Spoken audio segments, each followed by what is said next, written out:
Hello students, let us read the question. Two masses 8 kg and 12 kg are connected at the two ends of a string that goes over a frictionless. Calculate the acceleration of the masses and the tension in the string. Take G equal to 10 metre. तो नीचे हमें options दिए गए हैं, बताना इसमें से कौन करेक्ट है। इस क्वेश्चन के लिए जो मेन कॉन्सेप्ट है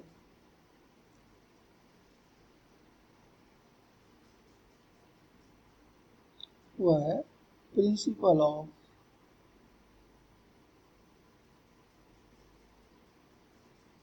free bodies.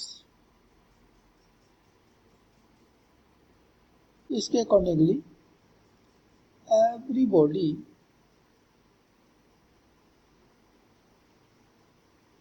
of a system can be taken as a free body because motion of a body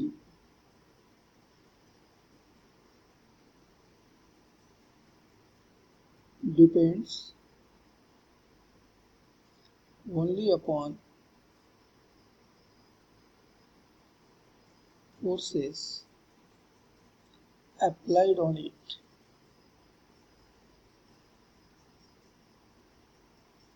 तो हमारे पास एक सिस्टम दिया हुआ है, इस सिस्टम में जितने भी बॉडीज हैं सबको फ्री बॉडी माना जा सकता है, although they are connected together. सब आपस में बंधे हुए हों, उसके बावजूद भी हर एक बॉडी को हम फ्री बॉडी मान सकते, क्योंकि एक बॉडी का जो मोशन है वो केवल उस पर लगने वाले फोर्सेस डिसाइड करते हैं, बाकी की बॉडीज पर कौन से फोर्सेस लगे हैं उस पर डिपेंड नहीं करते, और इसीलिए हर एक बॉडी अपने आप में फ्री बॉडी होता है। अब यहाँ जो सेकेंडरी कॉन्सेप्ट हम यूज करेंगे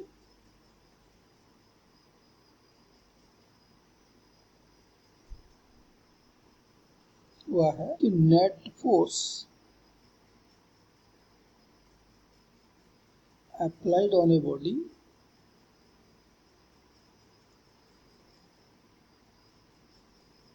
is equal to mass of the body into its acceleration,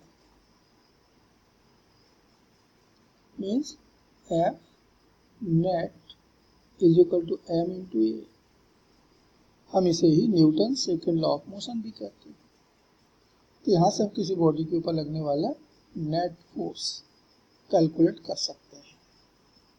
तो दिया गया क्वेश्चन इन्हीं प्रिंसिपल पर डिपेंड करता है। ये दो बॉडीज हैं जो एक फिक्स्ड पुली जो कि मासलेस है, फ्रिक्शनलेस है, और इससे होकर के जाने वाली एक स्ट्रिंग के दोनों एंड से बंधे हुए हैं।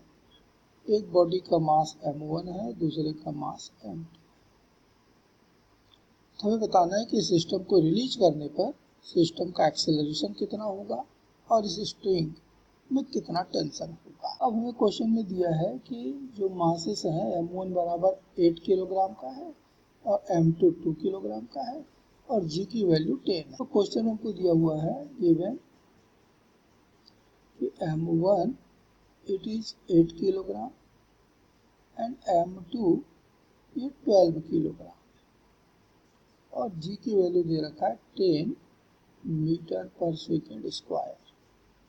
तो चलिए देखिए अब सिस्टम में जो बॉडीज हैं उनमें क्या क्या फोर्सेस अप्लाई। तो दोनों बॉडीज के वेट m1g और m2g ये वर्टिकली डाउनवर्ड अप्लाई होंगे, और इस स्ट्रिंग में जो टेंशन है T, एक ही स्ट्रिंग है वो भी मासलेस स्ट्रिंग है, तो दोनों तरफ टेंशन भी इक्वल होंगे। अब जैसे क्वेश्चन दिया है कि m2 जो है वो m1 से हैवी है, तो m2 ये नीचे की तरफ और m1 इसलिए क्योंकि कनेक्टेड मास है ये ऊपर की तरफ मूव करेंगे। यदि m2 का नीचे की तरफ एक्सेलरेशन a है और m1 का ऊपर की तरफ एक्सेलरेशन इतना ही रहेगा a से। ये हो गया पूरे सिस्टम के लगने वाले फोर्सेस और इसके कारण उन बॉडीज के एक्सीलरेशन। अब जैसे कि हमने मेन कॉन्सेप्ट में कहा है कि हर एक बॉडी को एक फ्री बॉडी माना जा सकता है। अब यहाँ देखिए कि m1 and m2 both are connected together, और यदि एक बॉडी मूव करता है तो दूसरा उसके साथ साथ मूव करेगा, यानी आपस में तो फ्री है नहीं, कनेक्टेड है, लेकिन हम इनको फ्री बॉडी कंसीडर कर सकते हैं कि m1 का जो मोशन है वो m1 पर लगने वाले फोर्सेस डिसाइड करेंगे और m2 का जो मोशन है वो m2 पर लगने वाले फोर्सेस डिसाइड करेंगे। तो m1 के लिए हम इक्वेशन बनाए, इसी को कहते हैं free body equations. So free body equations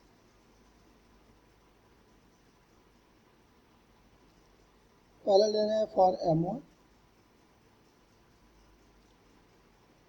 तो m1 पर नेट फोर्स कितना अप्लाई है, तो हम देख रहे हैं कि इसके ऊपर दो फोर्सेस लगे हैं, T और m1g, एक दूसरे के ठीक अपोजिट हैं, और इसलिए नेट फोर्स होगा दोनों का डिफरेंस। अब डिफरेंस कैलकुलेट करते समय हमेशा बड़े में से छोटे को घटाना है। बड़ा कौन होगा? एक्सीलरेशन जिस डायरेक्शन में है उस डायरेक्शन का फोर्स आपके लिए बड़ा फोर्स है। तो m1 के लिए एक्सीलरेशन अपवर्ड है, तो अपवर्ड फोर्स अर्थात T यहाँ पर बड़ा होगा, तो नेट फोर्स हो जाएगा T माइनस m1g। ये नेट फोर्स हुआ, और ये इक्वल होना चाहिए मास इनटू एक्सेलरेशन। तो मास हो गया m1, एक्सेलरेशन a। ये आपका पहला इक्वेशन। बिल्कुल ऐसे ही फॉर m2। m2 के लिए हम इक्वेशन बनाए, तो यहाँ देख रहे हो कि एक्सेलरेशन a की डायरेक्शन डाउनवर्ड है, तो डाउनवर्ड फोर्स m2g बड़ा होगा, t छोटा होगा, और इसलिए नेट फोर्स लग गया m2g minus t equal to mass into acceleration. हमने दोनों बॉडी को बिल्कुल फ्री मानते हुए इक्वेशंस बना लिए by applying Newton second law of motion. तो हमारे पास दो इक्वेशन है, हमारे पास दो अननोन क्वांटिटी भी है, पहला है a, दूसरा है t। तो हम दोनों के लिए इन दो इक्वेशंस को सॉल्व कर सकते हैं। इन इक्वेशंस को सॉल्व करने के लिए आप सीधे सीधे इनको ऐड कर दीजिए, तो पहले इक्वेशन का प्लस टी और दूसरे इक्वेशन का माइनस टी आपस में कैंसिल हो जाएंगे और आपको एक ही वैल्यू मिल जाएगी। तो बाई इक्वेशन 1 प्लस इक्वेशन 2 क्या बच रहा है? m2g minus m1g, plus T minus T तो कैंसिल हो गया, इधर क्या बच रहा है? m1a plus m2a। इधर से हमने g कॉमन ले लिया, तो m2 माइनस m1 इंटू जी। इधर से हमने a कॉमन ले लिया, तो m1 प्लस m2 इंटू ए। तो हमें a के लिए फॉर्मूला मिल गया, the acceleration of the system it is equal to m2 minus m1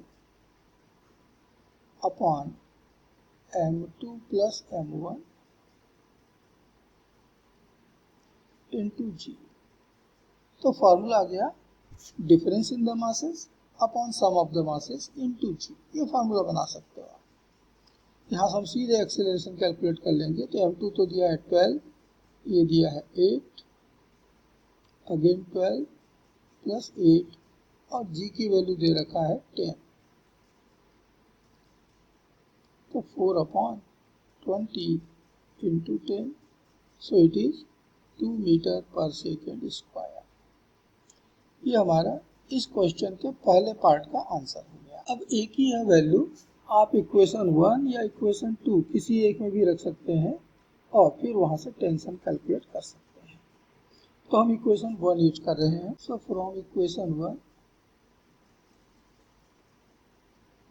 equation 1 कहता है t minus m1g equal to m1a। So t is equal to m1a plus m1g। तो m1 को कॉमन ले लें, a प्लस g।